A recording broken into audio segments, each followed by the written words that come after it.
everybody, grab your Bible and a pencil and a journal and maybe even a cup of coffee and join in on our conversation. But first, I would like for you to write this down.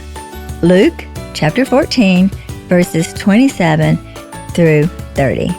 Whoever does not carry his own cross and come after me cannot be my disciple. For which one of you, when he wants to build a tower, does not first sit down and calculate the cost to see if he has enough to complete it? Otherwise, when he has laid a foundation and is not able to finish, all who observe it began to ridicule him, saying, "This man began to build and was not able to finish." Hey everyone, welcome to Write This Down with Dot Bowen. My name is Cara. I am Dot's daughter. And every week we sit down together and we talk through truth or scripture or what God might be teaching us. And in this episode, we are counting the cost and how every decision we make, maybe big, maybe small, but it's costing us something. Every yes is a no. And how do we navigate that? And how do we know when to say no? How do we know when to say yes? So we would love for you to pull up a chair and join us in this conversation. Hey, Cara. I am so fun. Why am I laughing at this? I don't know. What are you laughing at? Okay, so I have a problem with finishing things. Yes, you do. And I was reading this and I'm like, who sits down and, starts to build something and doesn't finish? I'm thinking, I do. I do the same thing, though. Yeah. We are not people of completers, but we are really great at starting things. Yeah, we are really, really good at that. And if you need help starting anything, call us. Yes, exactly. But don't call us to finish it. But I'm learning. And I'm trying very hard to complete things. That's one thing I would say about Howard. He's taught me so much in the 54 years that we've been married on how to complete things. And I'll start something and I'm like, I just need to take a break. And he said, well, let's finish this. I'm like, what? Mm-hmm. But because if we take a break, we're not coming back to it. That's right. Right. Well, not this year. But anyway, and then, just today, we've talked several weeks about you've been, you're hurting and you're going through some hard things. Yeah. I don't know that I'll ever not be at this point, but well, you're in the world. But anyway, the fact that today I was thinking, okay, now it's hitting my home. It's one thing to talk about your things, and now this one's talking about mine. And I remember many, many years ago, thinking when I decided to follow Jesus, they were talking about salvation, it's free and, it's just a gift from God and you're to receive it. And, it's something that God's given and by faith we receive it. And I thought, this is just great, salvation. I don't want to go to hell. So this sounded wonderful. And then as I grew in my faith, I realized, well, it cost somebody something. Yeah, there's a sacrifice. Yeah, there was. And it cost Jesus his life. But as I remember thinking when I read Romans 6 and 7, I remember thinking about, it talks about dying to self and dying, picking up your cross and carrying it. And then Jesus, says, whoever does not carry his own cross. And I'm like, oh, wait a minute, time out. Let's talk about you carrying my cross, remember? And I remember almost being irritated that I really was not told about dying to self and about being able to, we talk so much about surrender and my will, not your will, that's costly. And it does. It doesn't cost us to get in. It costs Jesus to get in, to be as a follower of Jesus. Jesus died so that we can have a relationship with God and have a relationship with him. He paid for our sins.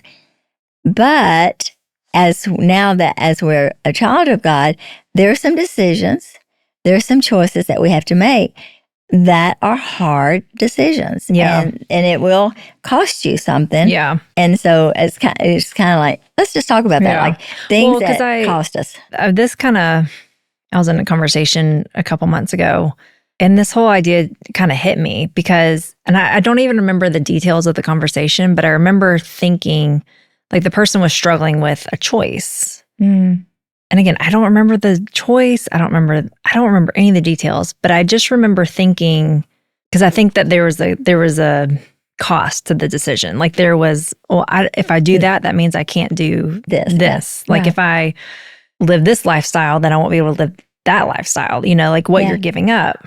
And I remember thinking okay, but look at the alternative. So if you choose your old lifestyle and versus the new life, like look at what you're giving up that way. You know what I mean? Like then you won't have you won't have peace, you won't have joy, you won't have. So anyway, but I remember, and I am a very logical, reasoned person. Like that's how my brain works. But I remember it kind of clicked of like, wait, there's a cost to every decision. Like sometimes I think some costs are a little bit more. We might tend to focus on the negative sometimes, to think like, oh, look at all the things I'm having to give up, especially like following Jesus. Like, look at all the things like, oh, I'm not going to be able to do this or that, or, I have to die to myself. And yeah, like that's all hard. But then if you look at the alternative, it's like, okay, well then if you don't do that, there's a cost, and there's a gain and a gain and a loss to every single decision we make. And so I think sometimes, what you want most. But I think like weighing that sometimes is really, it's like, okay, yeah, that might seem like the easy decision, but let's do the flip side of it and be like, okay, well, would that actually, if you don't choose that, is that really going to get you what you want? Yeah. Ultimately, like if you really want like peace and happiness and joy and contentment and to make something in your life, and like if you really want all that, well then, or even like healing we talked about last week, like if you really want healing, sometimes it's like, oh, I just want to reject God. But it's like, well, if he's the healer, like I get that, like it's hard to lean into the Lord, especially when you're hurting. Yeah. And I'm more like, likely you're not. But logically speaking, I'm like, well, if he's the healer, then wouldn't you want to go to the healer? So anyway, and I know logic doesn't solve everything, but I've kind of been like thinking about this not question, but this, I guess, principle a lot. Yeah. It's going to cost you something. Yeah. Like there's a cost regardless. There is. And so like it might seem like, oh, I'm just not going to make that decision, but you're still making a decision. And with every decision. And there's a cost. There's a cost. Yeah. And I think we don't sit down and count the cost. A lot of times, and I'm terrible about this, I'm a spur of the moment thing, I'm like, oh, they're like, you want to go here? Yeah, let's go here, or you want to go there? Yeah. And I don't think, oh, wait a minute, I don't have time for that, or I'm not, if I go there, because you can't be everything to everybody. Yeah. So if you are choosing to go and spend a lot of time with some people, you're not with some other people. If you're deciding to go and, work 70, 80 hours a week, which you only, that's a lot of hours, then you're not going to be home. Because unless, right. And so there is a cost. And I think it's like deciding what you're willing to pay. Yeah. When I think, because it goes from decisions with things like that, like what we're doing, like how we're spending our time, but then also like forgiving, like that's something that's really difficult. It's like, I'm not going to forgive them. Okay, well, you don't have to, but then look, well, look at what happens if you don't forgive them. Like, look at the alternative, look at the cost. Yeah. And it seems, it's like easier said than done, but for the way my mind works, that's helpful to me. Be like, okay, well, like that's a really hard decision, or that's a really hard thing to do, but look at what it's costing you. Yeah, look at what you're gaining, or not just what you're losing, but look at what you gain. And sometimes the gain isn't something tangible. Yeah. It may be inside. It may be I just have peace about it. Yeah, it could be eternal. Like where it's like, I'm going to obey. I don't obey God. Doesn't make any sense. I don't understand this, but I'm going to choose to obey and do whatever I feel like God's. And you may not even see the gain or the cost fully on this side of heaven. Right. As I was thinking about, who sits down, and count the cost when you're building something, I'm thinking, I don't, because I tell Howard I don't want to talk about, budget. But I do know that a lot of people, are trying to do, and I do this. I may not sit down and think I want a budget, but one of the things is I need to budget my time, and I need to make sure that what I'm doing is what I want to do. And that's been the most difficult for me. It's not necessarily I understand enough about pursuing and seeking God's principles, and I want to obey God, because I know not obeying Him, that's cost me a lot. And I've learned over the years, and I'm not saying every single day I, do everything that God tells me to do, but I often, like if it's something like forgiveness, nobody's going to talk me into go murder someone. I know not to kill. I know not to, do a lot of things that God, says don't do. And it's not because he tells you not to do something because he's just, Just for fun. mean and Yeah. in a bad mood.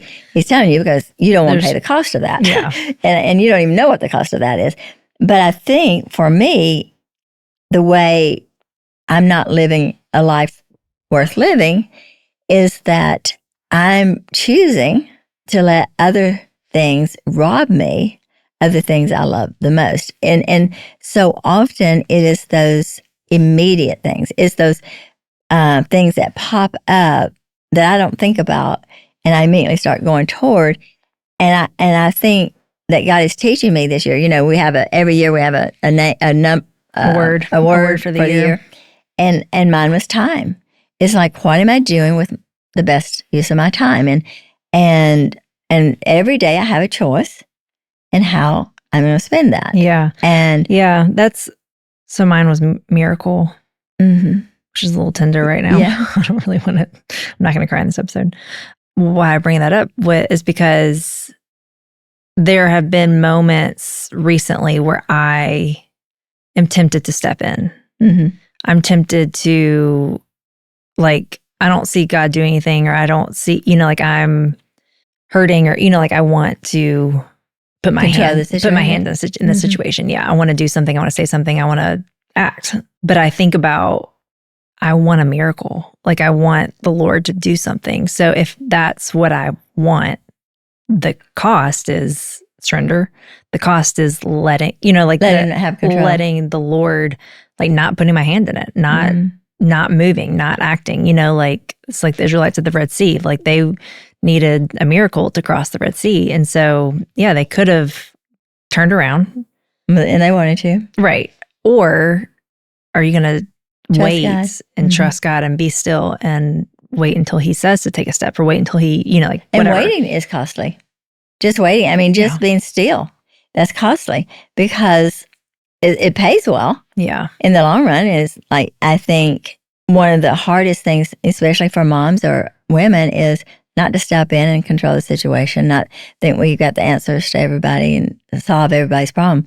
And it's hard not to try to be everything to everybody else, and to wait and to be still and to let God be, God. And I think that's when I think hard. I think that's what keeps, or has helped keep me waiting on the Lord, is because I try to tell myself, like, okay, well, if I acted before I knew God wanted me to, have you ever done that? Have you ever? I've never tried to control a situation. Yeah.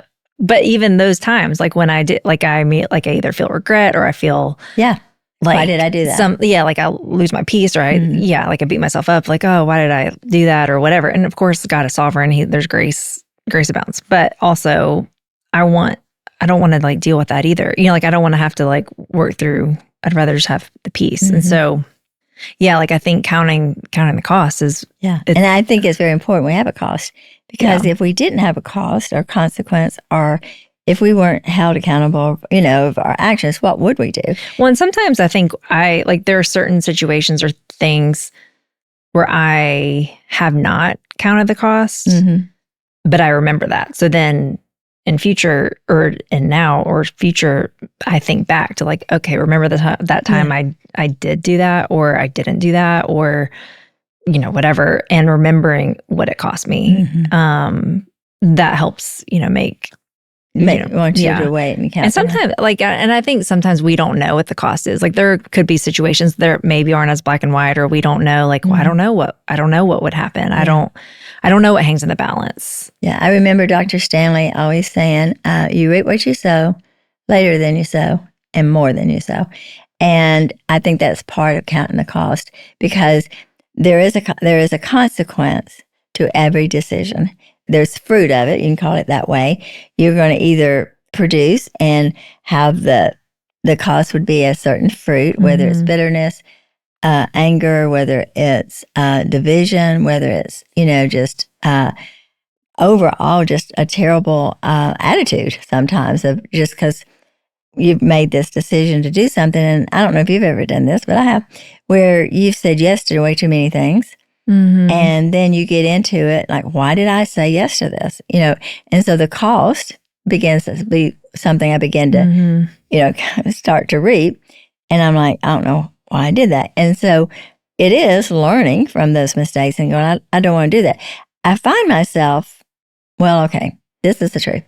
My mother used to say, Darsan, that was my name. And she said, I mean, it still is your name. We just call you something different. Known by Dot. She didn't know me by Dot. She named me Dars. But she said, Darsan, she said, you are so stubborn that you would hit your head against the wall and it would hurt and you just keep doing it. And she was right. I hate to say it. I didn't think so at the time. But I think I don't know how much pain or how much hitting the head it takes now. But a long time ago, I just keep hitting it. And I think over the years, you keep hitting it long enough, you're like, that doesn't feel good. So maybe that's wisdom. But I feel like so often we just think we can bypass the cost. It's not going to cost us that much. And, so what if, I'm going to regret it a little bit. I'll just ask for forgiveness, so many people would say. But it's way deeper than that because it may cost you something right then. Yeah. But it's going to cost you a lot more later. I think that's where a lot of times, I'm not perfect about this, but sometimes I'm like, I don't know that I want to find out. Like, what if this is the time where it's not just, that's not so bad. Like, maybe this is the time it is so bad. Yeah, life. And I don't know that I want to figure that out. Yeah, that's right. Like, I don't know that I want to take that chance. Yeah. And I think a lot of it comes with wisdom and being able to, as a child, you're sitting there and you're reaching for something and your mom, spanks your hand. Yeah. And I think I was just thinking of like, there are some things that like, I know people who like the decision in and of itself, it really isn't bad or wrong. It's not a black and white, but I think, there's a wisdom to like, but if you make that decision, what that could potentially, and again, we're not God, so we don't know the future, but there are some things like what come up must come down. Look where that could potentially lead you. Like I'm thinking of like people who are like super close with like non-believers, like whether like, and I mean like your best friends and you're spending all your time with people who like you're a Jesus follower and they are not. And so they're the influence. And it's like, okay, well, like spending some time, but over a period of time, that influence is going to affect you. And so I think like there are some things where it's like, okay, well maybe like having dinner with a non-believer is not okay. Right. That's fine. Go witness to him. Right. But so I think that there are certain things that it's like I just don't know that is wise. Yeah. Yeah. And where is this leading me? And that's the thing. That's where we want to do is that stop and say, the choices that I'm making today, what is that costing me? Yeah. Because I can tell you it's robbing you of something. You can't do everything for everybody. Well, I think that's what the realization I had a couple months ago where I was like, wait, it's costing you something. Like every decision, good or bad. Every decision. Or even neutral. Like even neutral decision. Like every decision is costing you something. If you are getting up an hour earlier, it's costing you an hour of sleep. Yep. If you're staying in bed an hour, like there's something. And a lot of times we don't know what it is, but sometimes we can look at principles or wisdom and look at the past. And I think that's a good example. I think a lot of you can learn from other people's mistakes. You can look at them and go, wow, I don't want that to happen. Well, if you don't want that to happen, then don't do what they're doing. Yeah. And I think we can learn from our own mistakes. Even learning from people's successes. Like, okay, well, how did you get there? How did you accomplish that? Or how did you, and of course it may not be like A plus B, but there could be some, principles of like learning from them or. And I've had, young, some of my grandchildren, children and grandchildren and friends that are younger say, well, how did you make it through these? How did have a good relationship with your kids and stuff like that? Now, I didn't make any of my kids godly. I didn't make me godly, but I did spend some time and made some choices that y'all were most important and still today. And a lot of people are like, I want to be close to my grandkids or my kids like you are. And I'm like, well, it didn't start when they're in high school. So those choices, you're making and when they're little, does make a difference. Yeah. If you've not built a relationship with your children, you can always begin. I'm not saying that. There's always a time to stop and go, I'm not going to keep doing this. But you have to then start from that place. You don't start when they're 2 and have the relationship when they're 2. You have this certain relationship that you build. But if you start when they're 17, you can start and have a relationship with that. But it won't be the same had you started at 2. Yeah, I was just thinking, like, not with that example, but just like God is sovereign over all this. So it's not like there's this control that we have. We can control our choices, but there's some degree of we can't control other people. We can't control how things are going to play out. We don't, so there's a level of surrender you have to have with that as well. And it could just be. And that could be the cost, is being able to acknowledge, I'm going to make these choices without. It's not counting the cost, and so that you're trying to have a certain outcome. Like, I'm going to control the outcome. It's more of, what is this costing me? Like, is it costing me sleep? Is it costing me my peace? Is it costing me to be able to trust the Lord? Is it costing me, like... Or even the cost of not being able to know the outcome. That's a cost. Yeah. Because that's a risk. You're doing something, or you're trusting God in a certain situation and leaving the outcome up to God. Mm-hmm. That's a risk. That's a cost. But it's worth it. Yeah. Especially obedience is always worth it, and obedience is costly. So how can we, like, practically apply this? Is it just like taking a moment, like before, we are making decisions every day. Is it just taking a moment and stopping and being like, okay, as far as I know, or praying, like, God, is there, like, what is this costing me? Or, like, how do we practically... You know what I've started doing? Because this is close to my heart. I wrote down the first of the year, January, but you can start right now, when what I felt like God was pressing on my heart was, make the best use of your time. The days are evil. The days are short. Nobody knows. I always talk about being old and, not sure if I'm going to make it till next week. But even though I'm old and I think, well, 10 years, I was holding one of my great-grandsons just the other day. I was telling my granddaughter. And I thought, I won't see who he marries. I'll be with Jesus. Gosh, it's terrible. I hate this conversation. But I'm saying is that I'm aware of that, but I don't live. It's not a driven thing by that. I'm aware of it. But it helps me to realize my days are numbered. I don't and death doesn't have an age limit on it. That's just your groceries. They have, it's passed by a certain day. Yeah. But at the first of the year, when I felt like God was just like, this year, and I don't even know that I'll make it through the year, but this year, this moment, this day, I have so much time. And I need to know what I'm doing today. Is it leading me toward what I love and what I want to do? Yeah, the or life is it that you pulling want it away from me? Yeah. So I would say that practically, it's just to be aware, write it down, say, this is what I love. This is at the end of the day, and I say this all the time to you and everybody else that I, talk with. I literally think the end of the day that if I were to close my eyes and see Jesus, see him face to face, and he said, sugar pie, because that's how he talks to me, sugar pie, what'd you do today? I literally think, well, I don't want to say, well, I worried all day that you weren't going to come through, or I worried all day about Cara, or I worried, like I get Cara. I want to say, I talked to this girl about you. Remember when together you and I were doing, and we shared, or today I was available when the kids called, or today I, led them to you. So I try to think as much as I can in the moment. Mm-hmm. When I'm saying yes to this, I'm saying no to something else. And so I think that would be one of the ways you could just start, is just to think to yourself what's really important to me. Like, if I say yes to this, what am I saying no to? Or vice versa. If I say no to this, what am I saying yes to? And is my yes leading me toward what I love? Yeah. Is my yes leading me toward what I find is the most important? And sometimes families have to be okay that someone else is pulling you away, or, if you have a parent sick or a neighbor, or you're Yeah, like having to go their and do seasons. things, and you have to be away and to help somebody.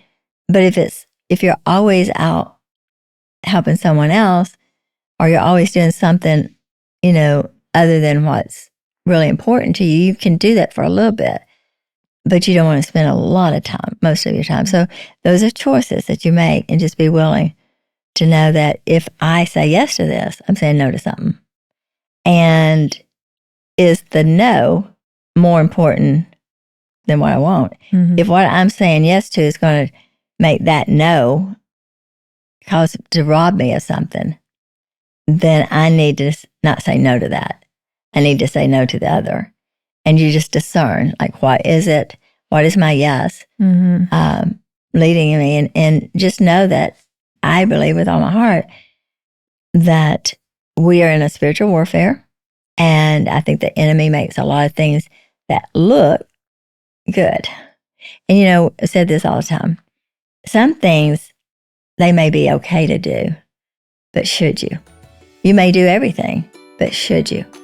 And that's where a lot of times you have to just ask those questions. Just because I can do a lot doesn't mean I should.